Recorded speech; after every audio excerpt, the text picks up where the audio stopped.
नमस्कार फ्रेंड्स, मैं आज आपके लिए शिवानी जी का एक लघु मार्मिक उपन्यास पाथेय सुना रही हूँ। ये कहानी है तिलोत्तमा की, जो कि आपके दिल की गहराइयों तक उतर जाने वाली कथा है। एक ऐसी सुंदरी की जिसके ने कि जीवन में अनेक उतार चढ़ाव देखे हैं। तो शुरू करते हैं कहानी पाथेय। ये कहानी थोड़ी लंबी है, इसलिए मैं आपको इसे 2 पार्ट्स में सुनाऊंगी। तो प्रस्तुत है प्रथम भाग, पाथेय।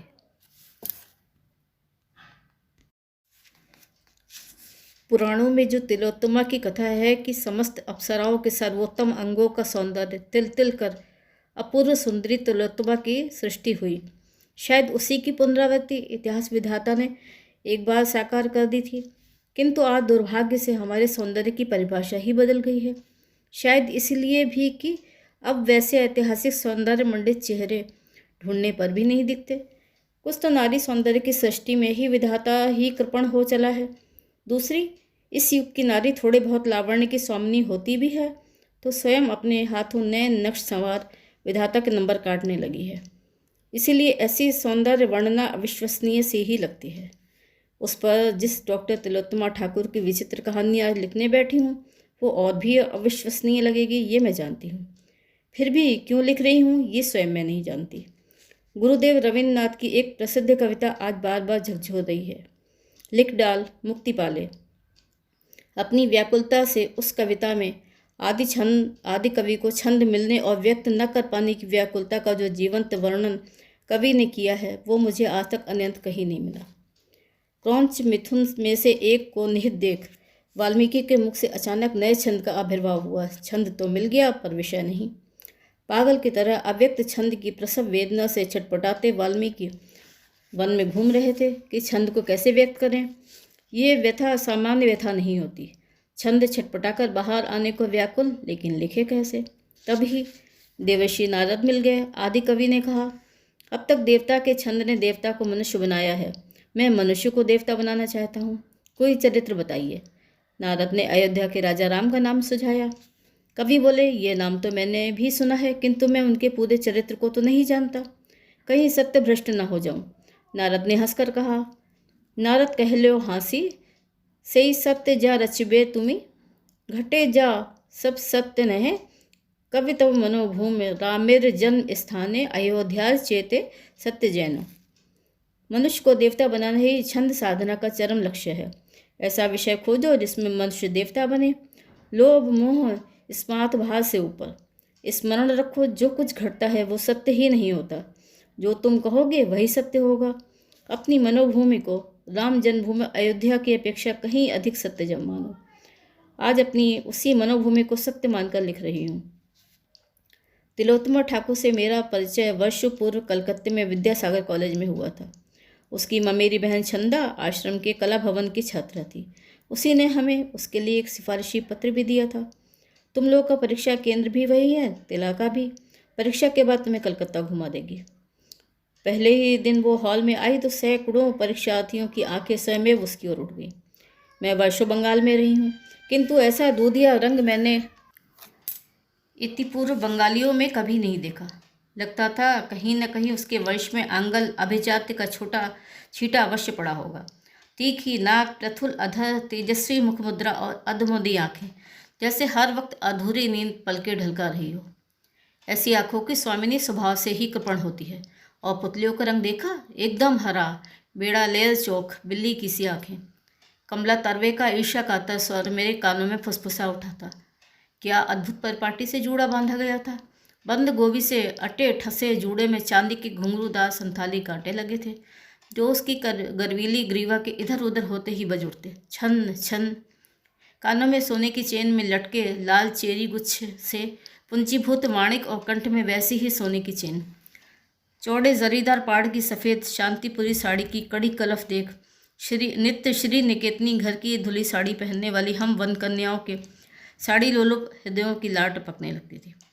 किसी को कुछ न समझने वाली अवज्ञापूर्ण दृष्टि से एक बार हमें देख वो फिर बिना दाएं बाएं देखे टप से अपनी कुर्सी पर बैठ प्रश्न पत्र की प्रतीक्षा करने लगी थी। देखा कैसी घमंडी है, अब कौन देगा इसे छंदा की चिट्ठी। कोई फ़ायदा नहीं, ये क्या खाक हमें घुमाएगी। ठाकुर बाड़ीर में है, ठाकुर बाड़ी की लड़की है जी। कमला हमेशा ऐसी ही मनहूस भविष्यवाणियाँ किया करती थी। तुझे कैसे पता था? मूर्ख, एडमिशन कार्ड देख लिया है मैंने उसका, तिलोत्तमा टैगोर। किंतु टैगोर परिवार से उसका दूर का भी कोई रिश्ता नहीं था। राजा की पदवी उसके प्रपितामह को कभी प्रसन्न होकर कंपनी बहादुर ने दी थी और ठाकुर को टैगोर उन्होंने स्वयं बना लिया था। बाकी वे बहुत बड़े जमींदार थे, किंतु अब सब कुछ बिक ही गया है। अच्छा है, एक ही बेटी है तिला। मेरे पिता को ही उसका विवाह करना पड़ेगा। छंदा ने आने से पहले जिस भाषा में सब कुछ समझाया था, उससे लगा अपनी बुआ से उसके गृह संबंध बहुत सुविधाजनक नहीं है। तिला को देखते ही हमारी समझ में आ गया छंदा क्यों उससे अप्रसन्न है। पत्र तो मैं लिख देती हूँ, पर वो बेहद घमंडी है, हो सकता है तुम्हें घास भी न डाले। किंतु पत्र पढ़ते ही तिला का चेहरा दमक उठा। मैं तुम्हें खूब घुमा दूंगी, पहले अपने गांव ले चलूंगी सुवर्णपुर, यहाँ से 30 ही मील तो है। फिर तो वो हमसे ऐसे घुल मिल गई जैसे वर्षों से हमें जानती हो। विशेषकर मुझसे उसकी बहुत बनती थी। परीक्षा समाप्त होते ही उसने हमें जी भर कर घुमाया और जाने से एक दिन पहले अपनी जमींदारी दिखाने और खाने को न्योत दिया। घर क्या था? अच्छा खासा महल था, यद्यपि स्थान स्थान पर पलस्तर खिसका पड़ा था। लगता था जैसे वर्षों से मरम्मत नहीं हुई है। चक्की के पाट से सीढ़ियों पर यत्र तत्र घास के गुच्छे उगाए थे। जामुन, कटहल, आम, शीरीष, कदम के वृक्षों के झुरमुट के बीच नीलाभ जल से छलकता पोखर। दिन भर हम अक्लांत मछलियों से तैरती रही थी, फिर भी मन नहीं भरा। बरसाती में खड़ी जरा जीर्ण ब्यूक गाड़ी, छत से झूल रहे मकड़ियों के जाले, धूल गर्द के अंबार से ढके झाड़ फानूस, धूसर वर्णी रेशमी पर्दे जिनकी तुरपन खुलकर तोरण सी लटक आई थी, सब में पीढ़ियों के आभिजात्य की छाप थी। किंतु विवश दारिद्र्य यत्न से छिपाए जाने पर भी पल पल इधर उधर उगड़ा जा रहा था। तिला ने अपने पिता से हमारा परिचय कराया। सद्य इस्त्री करी ट्राउज़र, रेशमी शर्ट, चौड़ी नेकटाई, जेब में झांकता दामी रुमाल, मुंह में चुरुट, पैरों में चमचमाते ऑक्सफोर्ड शू। हमारी ही दावत के लिए वे बाजार से लौटे थे। पीछे था पगड़ीधारी बिहारी दरबान, सिर धरी टोकरी में इलिश माछ यानी कि हिल्सा मछली, दर्जनों अंडे, बकरे की रान, दार्जिलिंग के पुष्ट संतरे, नवीन मैरा के स्वादिष्ट शंखा का संदेश, जिन्हें खाना और बनाना दोनों ही शायद आज बंगाल भूल गया है। तिला की माँ पुत्री से भी अधिक सुंदर थी। वैसा ही रंग, चौड़े ललाट के दोनों ओर यत्न से काटी गई पत्तियां, जो शायद वर्षों की अभ्यस्त परिपाटी में सधी स्वयं गोलाकार बनती कर्ण शिखरों पर चिपक कर रह गई थी।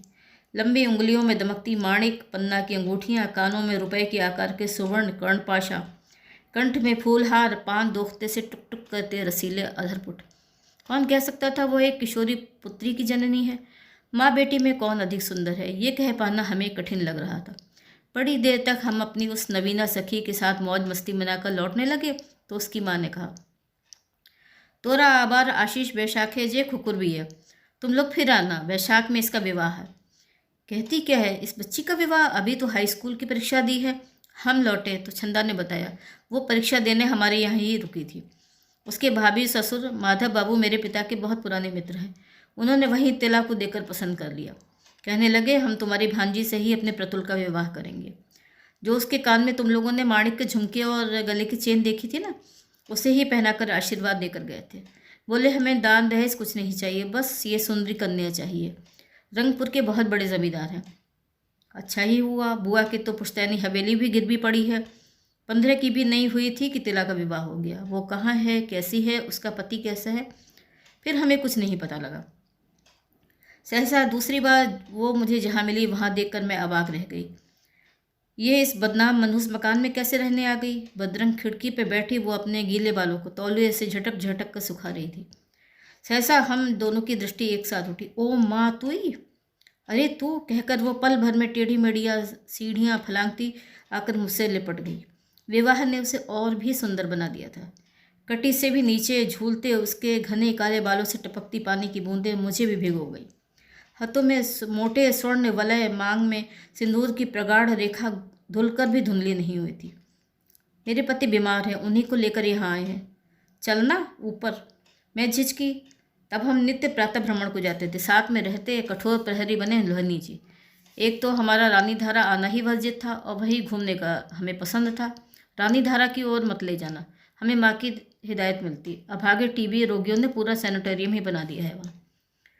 उस पर कुख्यात कल्याण हाउस, जिन्होंने सन 40 का अल्मोड़ा देखा है, उन्होंने रानी धारा के सीमांत पर स्थित वह विचित्र भुतहा बंगला अवश्य देखा होगा। उस सुरम्य वन स्थली में जहाँ स्कंद स्पर्शी देवदारी हवा मन प्राण में नई पुलक भर देती थी, वहीं वह पीसा की मीना सबंकिम मुद्रा में खड़ा बदरंग बंगला देखते ही मेरुदंड झंझना उठता। जब भी हम वहाँ से गुजरते, लोहनी जी कहते, नाक ढक लो रुमाल से। क्षयरोग तब कुष्ठ शाही महारोग माना जाता था और कल्याण हाउस की खिड़की पर हमें एक न एक खांसता खखाता नया क्षयरोगी अवश्य दिख जाता। वो बंगला कभी खाली नहीं रहता। नित्य नवीन क्षय रोगियों को जैसे स्वयं मृत्यु खींच लाती थी। सुना यही था कि जो भी वहाँ आया फिर 4 कंधों पर ही गया।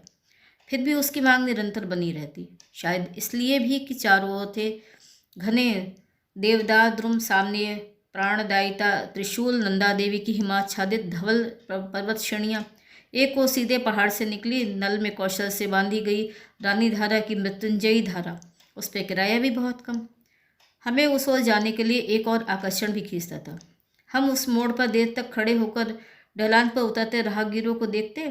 न जाने कैसी बनावट थी उस मोड़ की कि उस पर मुड़ते ही राहगीरों की छाया भी नहीं दिखती। लगता गहन वन अरण्य ने उन्हें ली लिया है। आज उसी कल्याण हाउस में ले चलने को तिला मेरा हाथ खींच रही थी। नहीं नहीं, आज नहीं। लोहनी जी ने मुझे हाथ पकड़कर खींच लिया।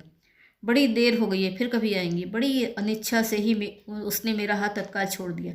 शायद वो समझ गई थी। तू फिर आएगी ना? उसने ऐसे विवश स्वर में पूछा जैसे वो जान गई थी कि उस छुतहे रोग के रोगी को देखने में कभी नहीं आ पाऊंगी। हुआ भी यही।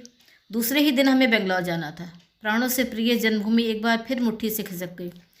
कभी कभी जी में अदम्य कौतूहल होता, वो यहाँ कैसे आ गई। क्या उस पुतहे कल्याण हाउस से यम को अंत तक पराजित कर अपने सत्यवान को लौटा पाई? पर किससे पूछती? कल्याण हाउस के पते पर एक पत्र भी लिखा, पर कोई उत्तर नहीं आया।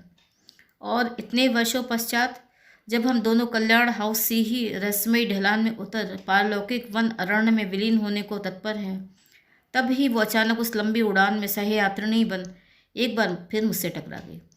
पहले हम दोनों ने ही एक दूसरे को नहीं पहचाना। उसका व्यक्तित्व अभी भी उतना ही ठसकेदार था, यद्यपि सौंदर्य को पीछे ढकेल शालीनता ही अब प्रखर हो उठी थी। गाढ़े नीले रंग की नारायण पेटी साड़ी में उसका रंग और भी उज्ज्वल लग रहा था। जिस एड़ी चुंबी प्रथुल वेड़ी को देख कभी उसका जलनखोर ममेरी बहन छंदा ने कहा था, मेरी माँ कहती है इन बालों में ही तिला का दुर्भाग्य छिपा बैठा है। देख लेना, कभी यही नागिन सी चोटी भोई लोट उसे डस लेगी। लंबे बाल वाली लड़की कभी सुखी नहीं होती।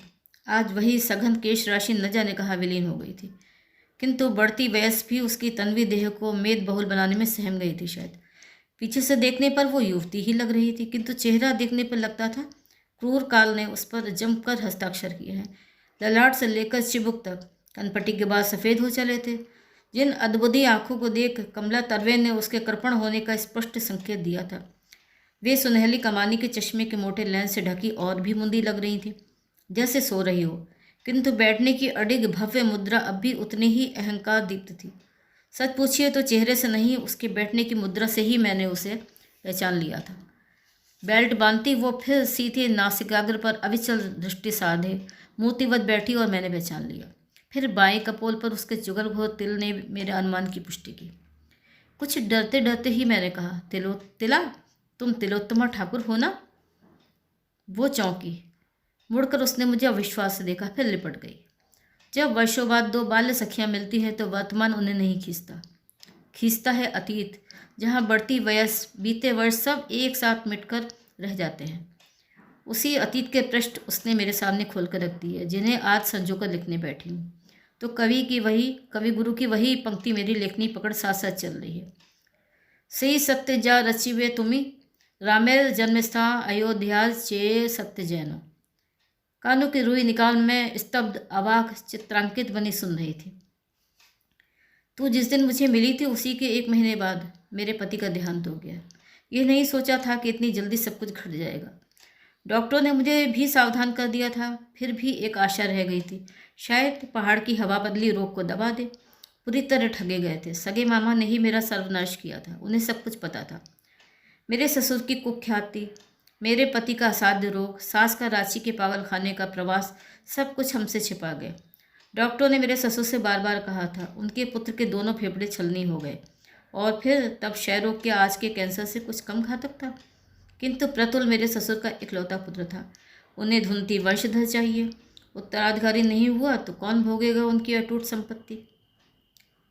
पुत्र के जीवन की बलि ही क्यों न देनी पड़े, उत्तराधिकारी चाहिए अवश्य। जिस दिन मैंने ससुराल की देहरी पर पहला कदम रखा तो देखा 2 नौकर मेरे पति को पकड़कर अंदर ले जा रहे हैं। ससुर की विशाल अट्टालिका आत्मीय स्वजनों से भरी थी। स्त्रियां मेरा घूंघट उठा उठा कर मुंह देखती और आपस में फुसफुसाने लगती। रत्नाभूषणों से लदी मैं भारी लाल बनारसी साड़ी में थर थर काँप रही थी। क्यों मुझे देखकर ऐसे फुसफुसा रही हैं? क्या उनकी दृष्टि में मैं सुंदर नहीं हूँ या कुछ दान दहेज नहीं लाई हूँ इसलिए? मेरे ससुर ने ही तो कहा था कि उन्हें केवल कन्या चाहिए, दहेज नहीं। इतने ही में सब कुछ स्वयं स्पष्ट हो गया। काली भुजंगिनी सी एक बड़े बड़े दांतों वाली महिला एकांत पाकर मेरा हाथ पकड़ विषाक्त हंसी हंसकर कहने लगी कि रे अप्सरा तोर बाप आर बर खुंजे पैलो ना, यानी कि क्यों रे अप्सरा तेरे बाप को कोई और वर नहीं जुटा? इससे तो तेरे गले में पत्थर बांध किसी ताल पोखर में डुबा दिया होता। सास 15 वर्षों से रांची के पागलखाने में पड़ी है। लड़के को भयंकर क्षय रोग है और वापस जा कीर्ति यानी बाप की जो कीर्ति है वो खुद ही देख लोगी। ठीक ही कहा था उसने। मुझे सब कुछ देखने समझने में फिर समय नहीं लगा। गृह की एक छत्र स्वामिनी थी मेरे पति की विधवा मौसी, सोना मौसी। मेरी सास के पागल खाने जाने के बाद उन्हीं ने प्रतुल की देखभाल की। मेरे ससुर को देखा और गृह प्रबंध भी अपने हाथ में ले लिया। मेरे ससुराल का वैभव था अनंत। अनाचार और उससे भी दुगना भंडार में बड़े बड़े भांडों में मिष्ठान्नों के असीम उदधि से जिसका जी चाहे वही निकाल निकाल कर खाता। न खाने का कोई समय था न सोने का। गृह में मुझे मिलाकर कुल 4 प्राणी थे। दास दासियों की संख्या थी 20। एक से एक अमानुषी भयावह चेहरे वाले हबीस से भ्रत। कोई अस्तबल देख रहा है, कोई गौशाला, कोई चंडी मंडप और कोई नाट्यशाला। और दासियाँ जहाँ अधेड़ हुई निकाल दी जाती। सब पूर्ण यौवना, छैल छबीली, अकारण ही हंसती खिलखिलाती एक दूसरे पर गिरी पड़ती थी। धूप निकलते ही संगमरमरी प्रांगण में बड़ी सी चौकी डाल दी जाती और मेरे ससुर के विराट वपु पर नवोदित सूर्य की अरुण रश्मियों को सरसों के तेल में मिला उनकी 2 मुंह लगी दासियां मालिश कर रगड़ रगड़ कर चमकाती। साथ साथ चलता अश्लील हंसी ठट्टा। कभी इधर उधर देख मेरे ससुर कटोरी से तेल उठा दोनों के कपोलों पर अबीर गुलाल सा ही मल देते और वे नाज नखरों में दोहरी होकर कहती, आहा कीजिए करें करता, आहा क्या करते हैं मालिक। मेरे लिए सब कुछ अनजाना था। अपने घर की नौकरानी को बाबा की उपस्थिति में मैंने कभी घूंघट उठाकर बात करते भी नहीं देखा था। फिर एक दिन मैंने अपने ससुर का जो विभत्स रूप देखा, जी में आया खिड़की से कूदकर उसी क्षण माँ के पास भाग जाऊं। मेरे पति प्रतुल को विवाह के दिन से तेज बुखार चढ़ा था। मैं सोना मौसी के कमरे में उन्हीं के पलंग पर सोती थी। तब तक मैंने प्रतुल का चेहरा भी नहीं देखा था। शुभ दृष्टि के समय मैंने जोर से आंखें बंद कर ली थी और वो भी शायद तप्त जोर आंखें खोल मुझे नहीं देख पाया होगा। मैं दिन भर सजी धजी सोना मासी के कमरे में बैठी रहती। दिन भर मुझे देखने आई आंखों की भीड़ मुझे घेरे रहती। 9 ग्रामों की जिम्मेदारी थी हमारी। रात को मेरे कमरे में ही खाना पहुंचाकर सोना मौसी कहती, ले खा लेना और कपड़े बदलकर चुपचाप सो जाना, मुझे काम निपटा कर आने में देर लगेगी। वो नित्य कौन सा काम निपटाने जाती हैं ये एक दिन स्वचक्षुओं से स्वयं ही देख लिया। उस दिन भी मैं कपड़े बदलकर उस जहाज से छपर खट में लेट गई। इससे पहले माँ को छोड़कर और किसी के साथ नहीं सोई थी। माँ की देह परिमल नित्य विदेशी सेंट सी ही मेरी आंखें मुदा देती और सोना मासी लगता था 100 गंधाती मछलियाँ ही पोखर से निकल मेरे बगल में पसर गई हैं। कैसी दुर्गंध थी उनके पसीने में। और फिर लेटते ही खर्राटे लेने लगती। खर्राटे भी ऐसे कि कान के पर्दे फट जाते थे। मैं रात भर नहीं सो पाती। उस दिन उनकी विलंबित आगमनी से पहले ही मेरी आंख लग गई। सहसा सड़क के कुत्ते एक साथ भौंकने लगे। मेरी नींद टूट गई। प्यास से गला सूख रहा था। हरी बाला नित्य चांदी की सुराही में पानी भर मेरे सिराने रख जाती थी। उस दिन शायद भूल गई थी। यह नियति ने ही उसे भुला दिया था, जिससे मेरी अनजान आंखें समय पर ही मेरे ससुराल के परिवेश की चिलमन उठाकर झांक ले। मैं पानी लेने उठी। मेरे कमरे के सामने ही मेरे ससुर का शयन कक्ष था। उसी से लगा प्रतुल का कमरा था, जिसके कपाट दिन रात बंद रहते थे। उसके साथ सोते थे मैनेजर राखाल बाबू। उसी से संलग्न था रसोई का कमरा। सोचा था दबे पैर जाकर प्यास बुझाऊंगी। तब तक रंगपुर में बिजली नहीं आई थी। किंतु चतुर्दशी की धवल चंद्रिका पूरे गैलरी में ऐसे पसर गई थी जैसे पीसीयू पेट्रोमैक्स जले हों। मेरे ससुर के कमरे के मखमली पर्दे शायद बेहद उमस के कारण कुछ सरका दिए गए थे। उसी दरार के औदार्य से जो दृश्य मैंने देखा उसने मेरा सर्वांग घृणा से कंटकित कर दिया। दीन दुनिया से बेखबर पुत्र की आसन्न मृत्यु से निर्लिप्त मेरे 60 वर्ष के ससुर सोना मौसी को बाहों में भरे गहरी नींद में डूबे थे। मैं उल्टे पांव प्यासी ही लौट आई और उस अभिशप्त छपर खट पर औंधी पड़ी सिसकने लगी। बाबा बाबा, कहाँ डुबो दिया तुमने मुझे।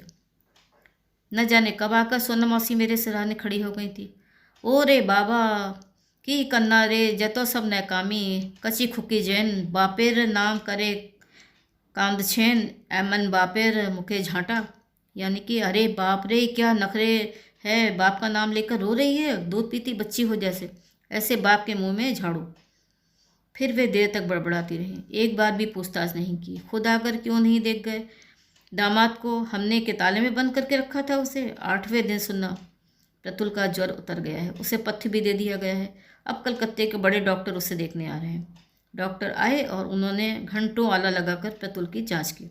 फिर मेरी पुकार हुई, मुझे क्यों बुला रहे हैं, मैं क्या बीमार हूँ? मैंने कुछ अशिष्ट स्वर में ही मौसी से पूछा। अरे दुरंत लड़की, तू तो बीमार नहीं है, पर खोका को तो बीमार कर सकती है। अब अपने मुँह से तो हम तुझसे कुछ कह नहीं सकते, इसी से डॉक्टर बाबू से कहा है, वे ही समझा दें। मैं सिर झुकाए दीवान खाने में खड़ी हो गई। कमरे में कोई नहीं था, केवल दीवार पर लगी विदेशी घड़ी से सिर निकालकर एक नन्ही सी चिड़ैया कोई ऐसी टोह कुटी कुहू कुहू घंटे बजाने वाली ऐसी विचित्र घड़ी मैंने जीवन में पहली बार देखी थी और मैं ज़ोर से हंस पड़ी। मैं हंसी रही थी कि डॉक्टर बाबू को लेकर मेरे ससुर आ गए। बोकार मतो हासु कहने, मूर्ख की तरह क्यों हंस रही हो? मेरे ससुर का कठोर स्वर मुझे कंपा गया। बैठो बेटी। जितना ही कठोर स्वर मुझे पल भर पूर्व कंपा गया था, उतना ही मधुर आदेश का दूसरा स्वर सुन मैंने आंखें उठाई। मेरे सामने विदेशी वेशबुद्धा में वो शांत सौम्य वृद्ध डॉक्टर खड़े थे। तुम इसे समझा देना निखिल, अभी ये कुछ नहीं समझती, ज़रा ज़िद्दी है। मेरे ससुर हम दोनों का अकेला छोड़कर चले गए। मेरी कुछ भी समझ में नहीं आ रहा था, क्या समझाएंगे मुझे? क्या मैंने कोई भूल कर दी थी? पर मैंने तो प्रतुल को देखा भी नहीं था। तुम तो एकदम बच्ची हो, कितने साल की हो माँ? ये संबोधन सुनते ही मेरे कंठ में गहवर अटक गया। इसी संबोधन से तो मुझे बाबा बुलाते थे। यहाँ तो सोना मौसी मुझे छूड़ी यानी कि छोकरी कहकर पुकारती थी, वो भी ऐसे जैसे थप्पड़ मार रही हूँ। 16, मैंने कहा। एक दीर्घ निश्वास लेकर वे बोले, ये तो बड़ा अन्याय किया है माधव ने, जानबूझकर तुम्हारे साथ ये अन्याय कैसे कर गया? क्या तुम्हारे पिता को कुछ भी नहीं बताया उन्होंने? मैंने चकित दृष्टि उठाई और उस पर सौम्याकृति वृद्ध की आंखों में मेरे प्रति करुणा की स्नेह सिक्त तरल तरंगें देख मैं त्रस्त हो गई। क्या नहीं बताया मेरे पिता को? आश्चर्य, सचमुच आश्चर्य हो रहा है मुझे। माधव मेरा पुराना मित्र है, उसे तो मैंने सब कुछ बता दिया था। देखो बेटी, तुम्हारे पति के दोनों फेफड़े नष्ट हो चुके हैं। ये विवाह किसी तरह भी नहीं होना चाहिए था। प्रतुल है ही कितना बड़ा, अभी तो बीए किया है, उम्र होगी यही कोई 20-21 साल। पर अब जो होना था सो हो गया, सोचा तुम्हें सावधान कर दूं। तभी मैं भयभीत होकर रोने लगी थी। नहीं माँ, ऐसे मन छोटा नहीं करते, तुम्हें साहस और धैर्य से काम लेना होगा। वे मेरे पास आकर झुके, सिर पर स्नेह से हाथ फेर कर बोले, ये छुतहा रोग है। मैं ये नहीं कहता कि तुम प्रतुल को छोड़कर मायके चली जाओ, किंतु तुम्हें परहेज बरतना होगा। फिर वे अपदस्थ होकर स्वगत बड़बड़ाने लगे, यह तो बड़ी जाति है माधव की। ये समझाना क्या किसी पुरुष को शोभा देता है? अंतर्महल की किसी बुजुर्ग स्त्री को ही समझाना चाहिए था। फिर जैसे उन्होंने स्वयं ही इस कठिन कर्तव्य को सहज बना दिया। समझ लो माँ, मैं तुम्हारा पिता हूँ।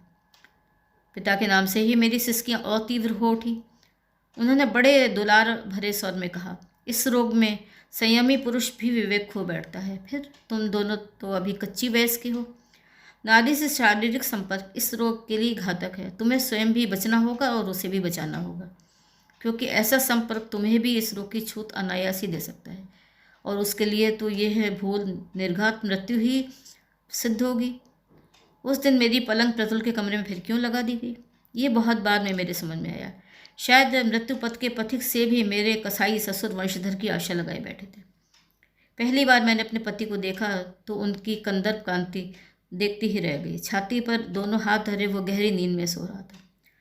नव दूर्वादल तुल्य देह कांति बचकाने चेहरे पर मूछों की क्षीण रेखा, लड़कियों की सी लंबी शमी पलकें और रोग जीर्ण निमग्न कपोलों पर उस राज रोग की रक्तिम आभा की मरीचिका। वो तो बहुत बाद में कहीं पड़ा था कि इसे ही ट्यूबरकुलर फ्लैश कहते हैं। मैं बड़ी देर तक खड़ी रही। वो तो सो रहा था, मुझे बैठने को कहता ही कौन। मुझे कमरे तक मासी ही पहुंचा गई थी। देख छोड़ी खोका घुमाच्छे ओके विरक्त करीशना। देख छोकरी खोका सो रहा है, उसे परेशान मत करना। यही हृदयहीन सीख मुझे मेरी विलंबित फूलशैया के दिन मिली थी। सहसा वो स्वयं ही जग गया और हड़बड़ा कर उठ बैठा। फिर मधुर सपनाविष्ट अलस हंसी के साथ उसने मेरा हाथ पकड़कर अपने पास बिठा लिया। कितने दुबले हाथ थे उसके और कैसा क्लांत शांत चेहरा। विदेश से नित्य ही तो औषधियों के पार्सल मंगवाए जा रहे थे। कैसी कैसी सुइयाँ, किंतु दोनों फेफड़ों का एक छत्र सम्राट बना क्षय रोग ठेल ठेल कर औषधियों को निरंतर पराजित कर रहा था। कितनी सुंदर हो तुम तिला, जानती हो ना, मैंने शुभ दृष्टि में भी नहीं देखा, आंखें बंद कर ली थी। मैंने भी तो नहीं देखा, मैंने भी आंखें बंद कर ली थी। और हम दोनों एक साथ किसी शैतानी में पकड़े गए निर्दोष बालकों से ही ठठाकर हंस पड़े थे। फिर रात भर कितने अंतहीन प्रश्न पूछे गए, कितने सरस उत्तर। लग रहा था जन्म जन्मांतर से अटूट मैत्री में बंधी वर्षों से बिछुड़ी दो अतृप्त आत्माएं सहसा फिर युग्म हो गई हैं। दूसरे दिन उठकर जाने लगी तो प्रतुल ने हाथ पकड़कर खींच लिया। नहीं, तुम कहीं नहीं जाओगी, यहीं रहोगी दिन रात मेरे पास। छी, क्या कर रहे हो, सोना मासी क्या कहेंगी। कहने दो उन्हें, पहले वे अपना चेहरा तो दर्पण में देख लें। मेरा कलेजा धक रह गया। तब क्या वो भी वही दृश्य देख चुका था जो मैंने देखा था। फिर वो बच्चे सा मचल उठा। अच्छा, एक शर्त पर जाने दूंगा, पहले अपना जूड़ा खोल कर दिखाओ। हरी बाला कह रही थी तुम्हारे बाल अजगर से भी लंबे हैं। स्वयं ही फिर उसने मुझे पास खींच अनाड़ी हाथों से मेरा जूड़ा खोल दिया। छहराई घनघटा से मेरे जूड़े से उन्मत्त बाल उसकी गोद में बिखर पलंग से नीचे झूल गए। उसकी आंखें फटी सी रह गईं। अरे बाप रे, बाल हैं नायग्रा फॉल्स। ऐसे ही बैठी रहना तिला, मैं अपना कैमरा निकाल लाऊं। फिर वो अपने सूटकेस को उथल पथल कर अपना कैमरा निकाल लाया। महा उत्साह से उसने मेरी एक साथ कितनी ही तस्वीरें खींच डाली। कौन कहेगा वो बीमार था। उसके बाद उसके स्वास्थ्य में आश्चर्यजनक परिवर्तन स्पष्ट हो उठा। पिचके गाल भरने लगे, आंखों में अनोखी चमक आ गई और अनिच्छा से जो थाली दूध खिसका देता था वही अब नित्य नवीन खाने की फरमाइशें करने लगा। कभी कहता नीम बेगुन घट वाले बाटा बनाओ, कभी लाउर ढाटा दिए मटोर दाल यानी लौकी के जंठल पड़ी मटर की दाल, कभी घर के घी सने भात पर ढेर सारा मोहला माछ का झोल, कभी नूतन गुड़ की पायस और कभी मुगलई पराठा। लोग कहने लगे बहू का पैर बड़ा शुभ पड़ा है माधव बाबू। बाबू अब झटपट एक खासी दावत दे डाली है। अरे रुको भाई, एक साथ ही दावत दूंगा, वो भी ऐसी कि जिंदगी भर याद करोगे। वंशधर तो आने दो पहले। पर वंशधर आएगा नहीं, वंशधर जाएगा, ये कटु सत्य अंत तक वे ग्रहण नहीं कर पाए। मुझे देवरागमन के लिए लेने मेरा ममेरा भाई आया तो उसे ये कहकर लौटा दिया गया कि हम सब पहाड़ पर जा रहे हैं, बहू अभी नहीं जा सकती। प्रतुल क्या मुझे एक पल के लिए भी छोड़ सकता था। अब तो वो मेरा खाना भी अपने कमरे में मंगवा लेता और फिर दिन भर हम द्वार बंद कर कभी ताश खेलते, कभी वो मुझे बाहों में भर एक के बाद एक कितने ही गाने सुनाता चला जाता। अत्यंत मधुर कंठ था उसका। एक के बार मेली गला, एकदम लड़कियों का सा गला कंठस्वर था उसका। एक गाना मैं उससे बार बार सुनती। तोर मनेर मानुष एलो द्वारे, मन जखन जागली नारे। तेरे मन का मनुष्य तेरे द्वार पर आया था। अरे मन तो जागा ही नहीं। बीच बीच में सोना मौसी अधैर्य से द्वार भड़बड़ा जाती। लज्जा नहीं छुड़ीर, शेषे गिले फैलवी खोका के, दिन दुपूरे जत सब नाटक छिछी। यानी कि लज्जा नहीं है छोकरी, अंत तक खोका को निगल ही जाएगी क्या। भरी दोपहरी में ये सब नाटक छी छी। और सोना मौसी को छुड़ाने बंद दुआ से ही प्रतुल बेहई से हक लगाता। अरे ओ मौसी, एक दूसरे को निगल ही तो रहे हैं हम, तुम्हें कोई आपत्ति है क्या। और गुस्से में पैर पटकती धम धम कर मासी अपने कमरे में चली जाती। पूरा महीना ही आनंद उल्लास में न जाने कब बीत गया। इस बीच प्रतुल को एक दिन भी बुखार नहीं आया। उसकी बीमारी हमारे लिए एक विस्मृत दुस्वप्न बन गई। ठीक जैसे फांसी से पूर्व कैदी की एक एक इच्छा पूरी कर दी जाती है, वैसी शायद नियति हमारी एक एक फरमाइश पूरी कर रही थी। तभी विधाता ने पहला थप्पड़ मारा। प्रतुल को एक रात खांसी का विकट दौरा पड़ा, साथ ही रक्त का एक थक्का तकिए पर गिरा। उसने निढाल होकर आंखें मूंद ली। तत्काल डॉक्टर बुलाए गए, सुई लगी, दवा दी गई। उसने उठकर एक प्याला चाय भी पी, किंतु बुखार नहीं उतरा। जितनी जल्दी हो सके पहाड़ ले जाइए, डॉक्टर ने राय दी। तब भवाली सैनिटोरियम ही ऐसे रोगियों की मक्का मदीना थी, किंतु प्रतुल ने साफ मना कर दिया। वो अन्य रोगियों के साथ नहीं रहेगा। हार कर राखाल बाबू अल्मोड़ा के उस बंगले को बुक कराए। रातों रात फर्स्ट क्लास के 4 टिकट खरीद लिए गए। मैं, प्रतुल, सोना मासी और मेरे ससुर। साथ में थी 2 नौकर नौकरानियों, गर्म कपड़ों से भरे सूटकेस, दर्जन भर थर्मस, दवाओं से भरी टोकरियाँ, लिहाफ और कंबल। प्रतुल को एक रक्त वमन निस्तेज कर गया था। एक दिन उसने मेरा हाथ पकड़कर छाती पर धर लिया, फिर दीवार की ओर मुंह फेर कर एक दीर्घ निश्वास ले कहने लगा, तिला, आज से तुम सोना मासी के कमरे में सोना। उसका क्षीण स्वर अश्रुसिक्त मैं समझ गई। पागलों की तरह मैंने दोनों हाथों से उसका चेहरा अपनी ओर किया और उसकी छाती पर से रखकर जोर से रो पड़ी। क्यों कहा तुमने ऐसा? क्यों? क्या मैं तुम्हें अब अच्छी नहीं लगती? पगली, तू मुझे कितनी अच्छी लगती है ये भी क्या मुझे बताना होगा? अच्छी लगती है तिला, बहुत अच्छी, तभी तो कह रहा हूँ। नहीं, मैं नहीं सोऊंगी। खबरदार जो कभी ऐसी बात सम्मान पर लाए। पूरी ट्रेन यात्रा में वो मेरा हाथ थामे चुपचाप भय त्रस्त दृष्टि से कंपार्टमेंट की छत को निहारता रहा, जैसे उसे भय हो रहा था कहीं मेरा हाथ छूटा तो मृत्यु उसे मेरी सौत बनकर खींच ले जाएगी। कल्याण हाउस पहुँचे तो किसी अज्ञात अमंगल की आशंका मुझे त्रस्त कर गई। कैसा भुतहा बंगला था। हिले दरवाज़ों के दराज से आती साएं साएं करती हवा, जन शून्य अरण्य और एक अजीब दमघोटू उदासी। लगता था दीवारों में भी दवाओं की दुर्गंध ईंट गारे चूने के साथ रच बस गई है। उन दिनों वहाँ क्षय रोग विशेषज्ञ एक प्रख्यात डॉक्टर रहते थे, डॉक्टर खजान चंद्र। उन्हीं का नाम सुनकर मेरे ससुर प्रतुल को इतनी दूर लाए थे। सुना था वे मुर्दे में भी जान डाल देते हैं। उन्होंने आते ही प्रतुल के अंजर पंजर खटखटाए, एक्सरे देखे, कुछ दवाएं लिखी, और जब मेरे ससुर उन्हें पहुंचाने सीढ़ियों पर उतर रहे थे तो छिपकर मैंने भी उनकी बातें सुन ली। आपने अपने बेटे का विवाह कर दिया है? जी हाँ, वहीं पर तो मेरी बहू खड़ी थी। कब किया? 2 महीने पहले। मेरे ससुर का अपराधी स्वर मैंने ठीक ही सुना। यू आर ए फूल कह के डॉक्टर तेजी से सीढ़ियाँ उतर गया। मैं समझ गई, फरमान तो यहाँ भी फांसी का ही मिला। हाँ, शायद उनकी मृत्युंजयी औषधि और पहाड़ों की हवा फांसी की तारीख कुछ और बढ़ा सकती थी। वही हुआ। पहली सुई लगते ही प्रतुल की आनंद चपलता फिर लौट आई। वह एक बार फिर कैमरा निकाल मेरी तस्वीरें लेने लगा। कभी मासी को जलाने उन्हीं की उपस्थिति में मुझे बाहों में भर अधीर प्रणयी बन उन्मत्त हो मुझे चूमने लगता। कभी उनके नाना कहने पर भी दिन डूबे घुमाने खींच ले जाता।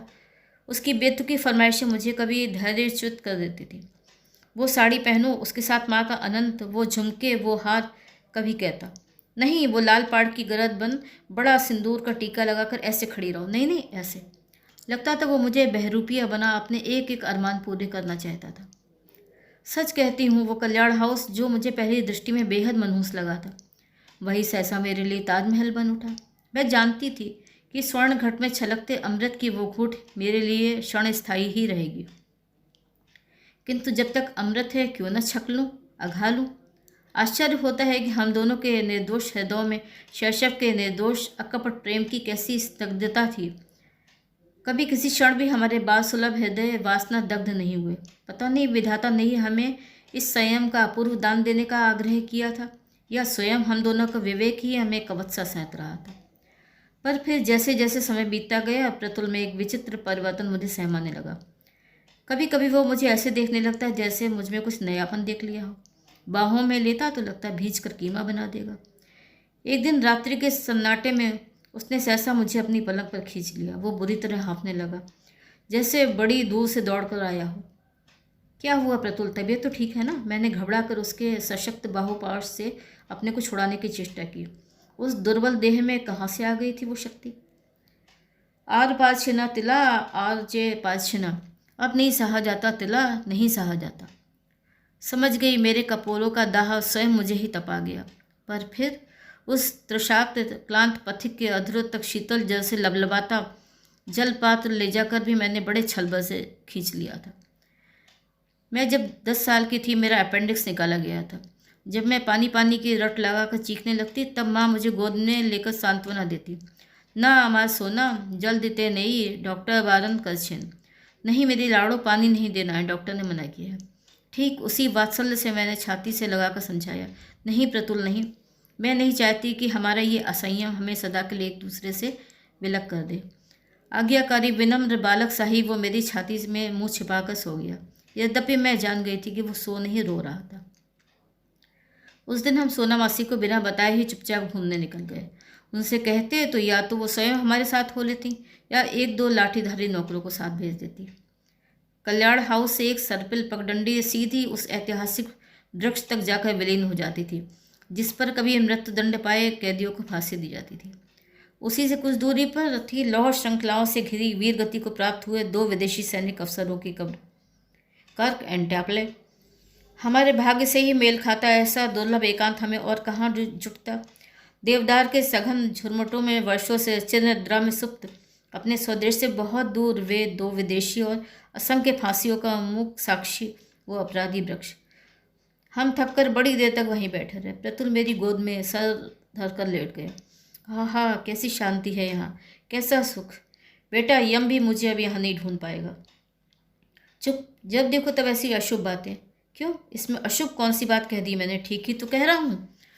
सोना मौसी की बड़बड़ाहट, न बाबा का गर्जन तर्जन, न सुई न दवा, न 24 घंटे मुंह में ठूसा जा थर्मामीटर, बस हम दोनों। जानती हो तिला, वो फिर एकाएक चुप हो गया। चुप क्यों हो गए, कहो ना। तू डांटेगी, लो और सुनो। कब डांटा है जी मैंने? कह डालो, मैं कसम खाती हूँ कुछ नहीं कहूँगी। मुझे लगता है इन्हीं विदेशियों की तरह मुझे भी अपनी जन्मभूमि की धरनी कभी नहीं जुटेगी, यहीं सो जाना होगा मुझे। मैंने उसे कसकर पकड़ लिया। नहीं नहीं, मैं ऐसे तिलमिलाकर चीख उठी जैसे यम सचमुच उसे खींचे लिए जा रहे हो।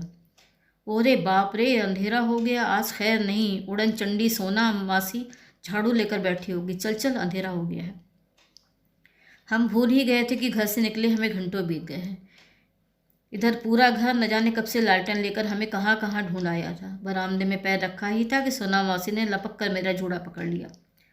राक्षसी, मेरे फैल भी खोका के, राक्षसी मार डालेगी मेरे खोका को। और फिर मेरे ससुर नौकर नौकरानियों के सामने ही उन्होंने मुझे धक्का मारकर दीवार से सटा दिया और मेरा सिर 2-3 बार उस पथरीली दीवार पर टकरा कर बोली, लज्जा नहीं तो छुड़ी, तुझे शर्म नहीं आती छोकरी? तब तक मुझे किसी ने फूल की छड़ी से भी नहीं छुआ था। जीवन में पहली बार किसी ने मुझ पर हाथ उठाया था। मैं संभलती इससे ही पहले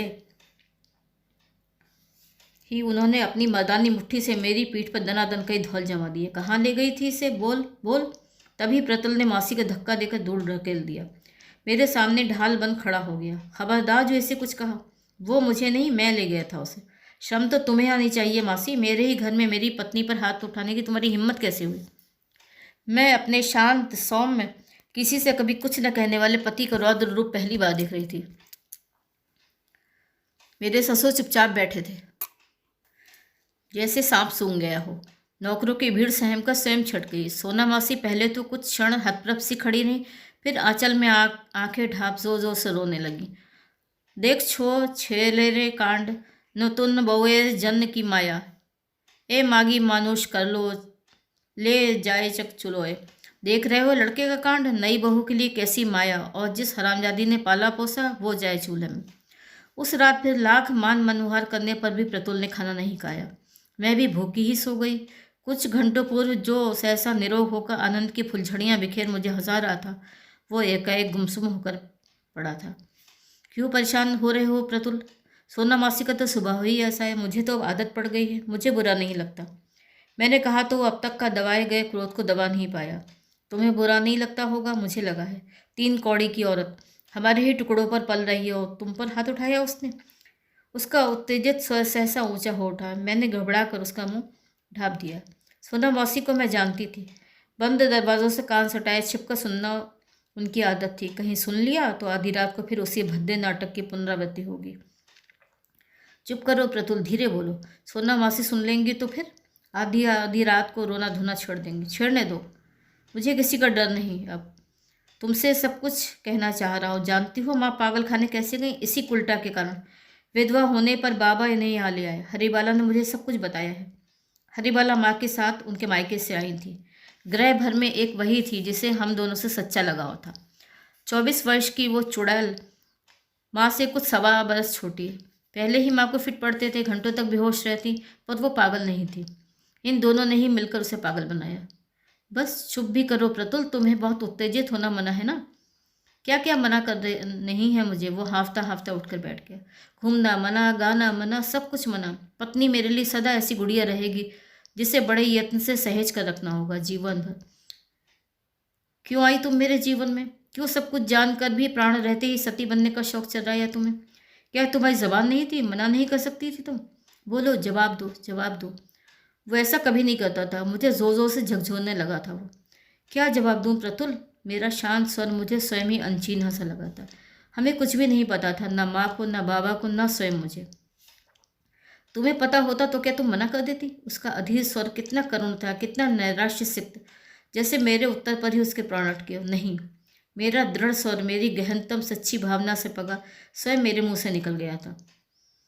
वो मेरा चिबुक थाम आश्चर्य से मुझे देखने लगा, जैसे मेरी आंखों की पुतलियों में मेरे उत्तर की पुष्टि चाह रहा हो।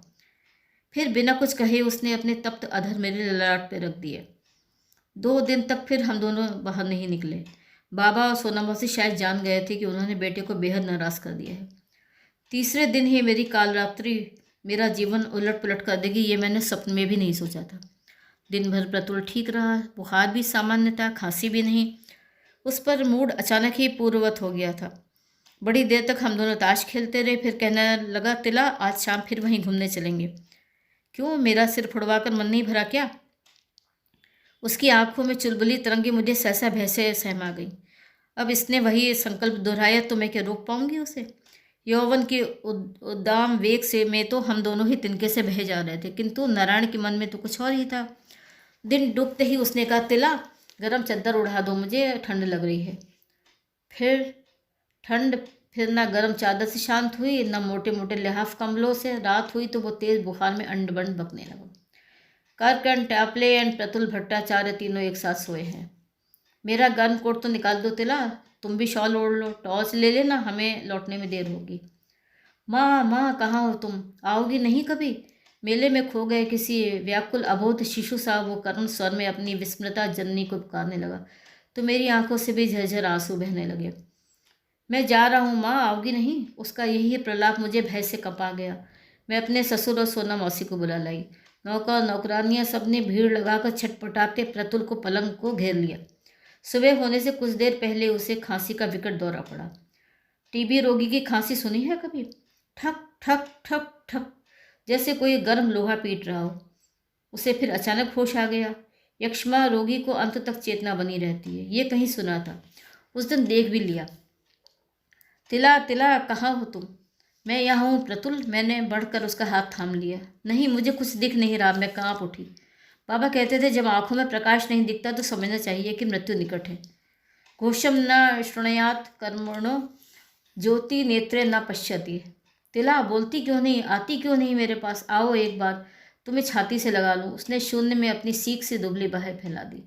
मैं बोल रही थी, यहाँ हूँ प्रतुल, मैं यहाँ हूँ। वो सुन नहीं पा रहा था। मैं हाथ थामे खड़ी थी। वो मुझे देख नहीं पा रहा था। ससुर, मासी, नौकर नौकरानियों की उपस्थिति में मैं कैसे उनकी बाहों में सिमट सकती थी?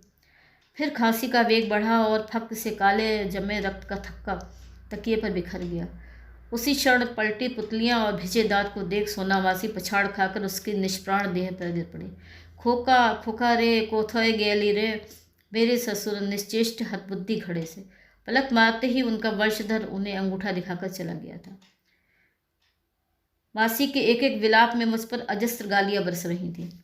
राक्षसी खा गई हमारे वंश को, इसी ने चूस लिया उसका रक्त, कलेजा निकालकर चबा गई चुड़ैल।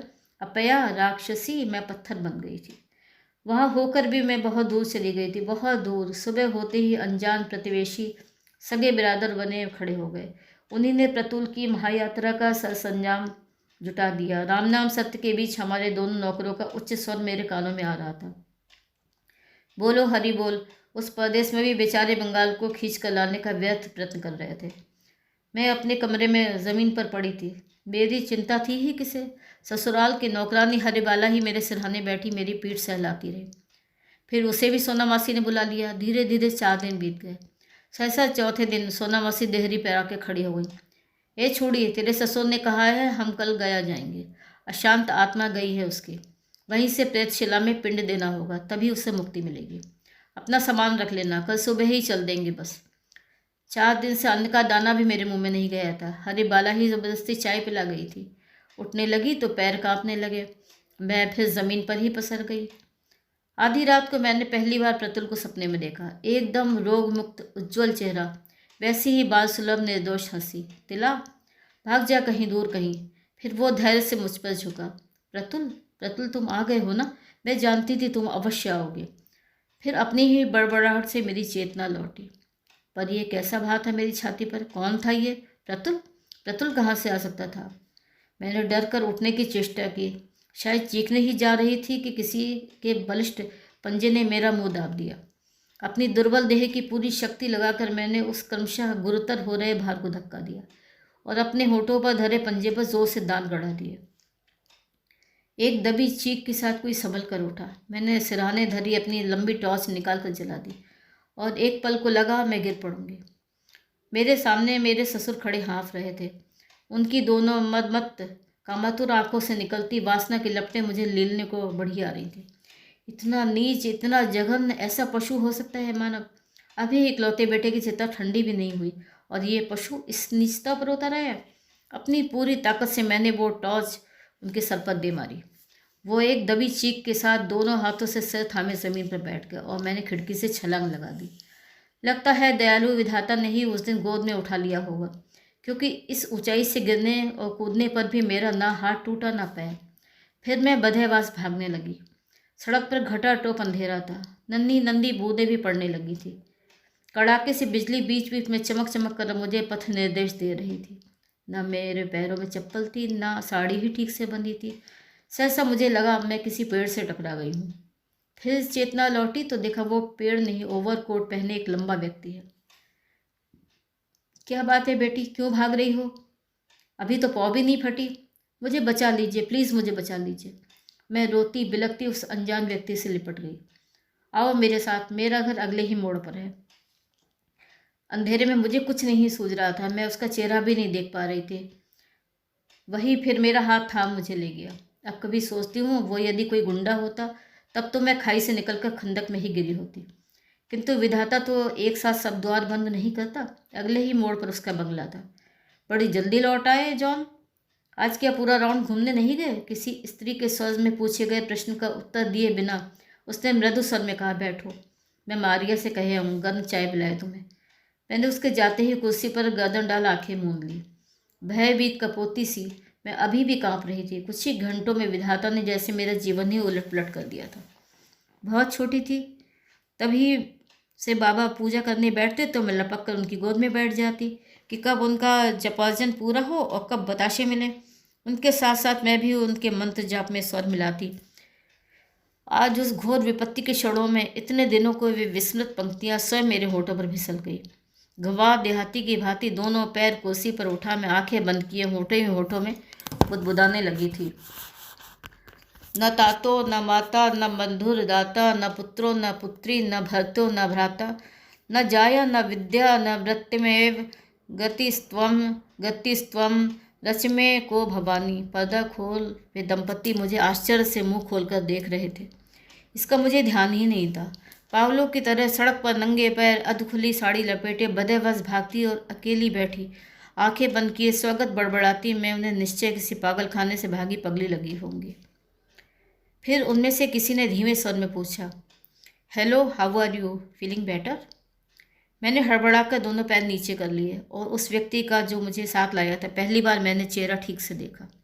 एकदम स्याह रंग, चौड़ा माथा, घुंघराले वाल और संत की सी मधुर हंसी। लो चाय पियो, मेरा नाम जॉन है। तुम मुझे अंकल जॉन कह सकती हो और ये मेरी पत्नी मारिया। दोनों मेरे पास धरी कुर्सियों पर बैठ गए। मैं यहाँ के मिशन स्कूल का हेडमास्टर हूँ। तुम डरो नहीं बेटी, यहाँ तुम्हारा कोई अनिष्ट नहीं होगा। उस सर्वथा अनजान परिवेश में दिलासे के वे शब्द मुझे फिर दुर्बल बना गए। मैंने सिर झुका लिया और मैं निःशब्द रोने लगी। पुअर डियर, मारिया ने बढ़कर मेरा माथा थपथपाया। तुम चाय पीकर थोड़ा आराम करो। जॉन को परीक्षा लेने आज रानीखेत जाना है। शाम तक लौट आएगा। तब तक तुम्हें कोई परेशान नहीं करेगा। मैं खाना बनाकर तुम्हारे कमरे में रख जाऊंगी। जब भूख लगे खा लेना। फिर दोनों मुझे एक छोटे से स्वच्छ कमरे में पहुंचा, द्वार बंद कर चले गए। कमरे से संलग्न बांस की खपच्चियों से बना एक काठ का बरामदा था। जाफरी को पेमरोस की घनी बेल ने ऐसे ढाप दिया था कि मुखर सड़क का कोलाहल ही सुनाई देता, राहगीर नहीं दिखते थे। मैं हाथ मुंह धोकर छोटी सी कैंपकी पर लेटी तो मेरा अंग अंग दुख रहा था। पिछले 24 घंटों में जो तूफान मेरे ऊपर होकर गुजर गया था, उसने मेरे सोचने समझने की पूरी शक्ति ही छीन ली थी। क्या करूँगी अब, कहाँ जाऊँगी मैं और कैसे?